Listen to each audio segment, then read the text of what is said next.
Корешковый синдром бар да уже. Аяққа бергені корешковый синдром дейді. Корешок дегені міне мынау нәрсе. Лазер, высокой интенсивность 5 күн алу керек. Күнделікті келеді, массаж, мануальный терапия. Давайте. Терпима, да? Біз қоямыз. Мәке күшті болады ма?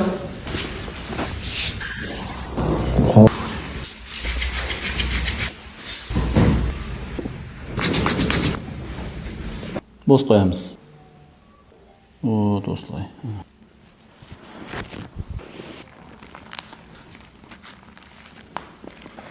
Бос қоямыз. Енді былай, оң жақ. Бос қойып. Бос қоямыз. Бос. Расслабляй. Бос. Хоп.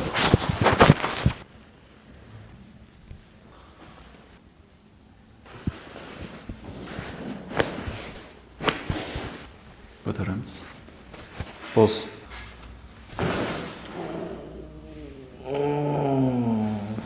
Ашылғанын сезінді кәдімгідей. Тастай. Ну, нормально. Именно осы нәрсе кейіннен көтерген кезде ауырмайтын болады. Курстан кейін.